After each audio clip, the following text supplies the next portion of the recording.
પૈસા એક પ્રકારની એવી માયા છે કે જન્મથી જોડાય અને મૃત્યુમાં પૂરી થાય એવી પરિસ્થિતિમાં એક ત્યાગી માણસ, એક ત્યાગી વ્યક્તિ તરીકે આ માતાજી સેવા દે છે. એમણે 25 વર્ષથી ગૌ સેવા કરી છે. દાન ભીખ માગી આવે, પોતે માંગણ તરીકે એક કિન્નર તરીકે સમાજમાંથી પૈસા માંગી આવવા અને એ પૈસા પાછા ગાયને ખવડાવવા, અને એ પણ લૂલી લંગડી ગાયને. ત્યાં કેટલી ગાયો છે? અત્યારે 100 જેવી ગાય છે. એ ગાયોમાંથી હું તમે કાંઈ ઘી બી બનાવીને વેચો? કાંઈ નથી, ઘી નહીં વેચતા. બધી બીમાર જ આવે ને. ગામના કાઢી મૂકી હોય એવી ગાયો આવે. ગામના રોડ ઉપર હોય, કોઈને એક્સિડન્ટ કરી દીધી હોય, બધી મૂકી જાય. તમે જય ગો માતા, વંદે ગો માતરમ. મિત્રો, ગાય, ગામડું અને ખેતી, આપણે ગાયને જે સંસ્કૃતિનો ધરોહર સમજતા હોય, ગાયને સેવાનું સાધન સમજતા હોય અને ગાય સમાજનું ઉપયોગી અભિન્ન અંગ હોય, એવા સમયમાં મારી સાથે ગુજરાતમાં બનાસકાંઠાથી પધાર્યા છે. કયું ગામ તમારું? સાબરકાંઠા. હા, સાબરકાંઠાથી પધાર્યા છે એક માતાજી. ભગવાને એમને કોઈક જન્મોની સજા દીધી છે, જે સજા આ જન્મમાં એ પૂરી કરી રહ્યા છે, એના કર્મ પૂરા કરે છે.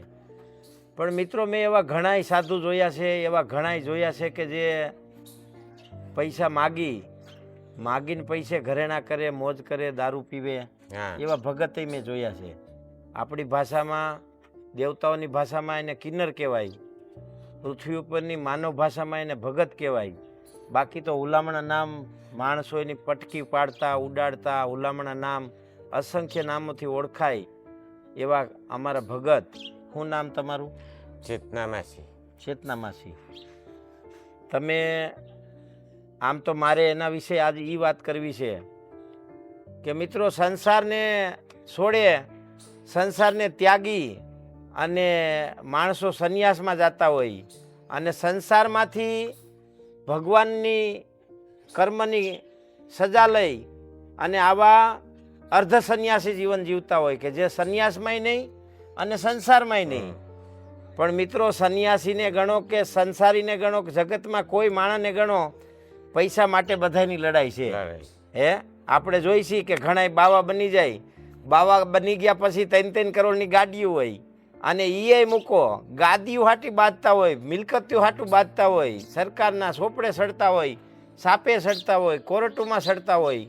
એનો અર્થ એ થાય કે પૈસા કોઈને મૂકતા નથી. પૈસા એક પ્રકારની એવી માયા છે કે જન્મથી જોડાય અને મૃત્યુમાં પૂરી થાય એવી પરિસ્થિતિમાં એક ત્યાગી માણસ, એક ત્યાગી વ્યક્તિ તરીકે આ માતાજી સેવા દે છે. એનો વિડીયો બનાવવાનું મન એટલે થયું કે એમણે 25 વર્ષથી ગૌ સેવા કરી છે. દાન ભીખ માગી આવે, પોતે માંગણ તરીકે એક કિન્નર તરીકે સમાજમાંથી પૈસા માંગી આવવા અને એ પૈસા પાછા ગાયને ખવડાવવા, અને એ પણ લૂલી લંગડી ગાયને. એટલે એવું નથી કે એમાંથી એ પાછા કરોડો કમાય છે. એટલે મારા માટે એ પૂજનીય છે એટલા માટે કે એના વિચાર, એનો વ્યવહાર અને એનું કર્તવ્ય એટલા શુદ્ધ છે કે એક સાધુ, એક કહેવાય કે જેને ભગવાનના માણસ તરીકે આપણે પૂજી શકીએ. તો આવો આપણે એની પાસેથી જાણીએ કે એ શું કરે છે, ક્યાં ગામ કરે છે અને કેવી રીતે એનું કામ છે ને તમે એના સુધી કેવી રીતે પહોંચી શકો. તમારું નામ શું છે માતાજી? ચેતના માસી.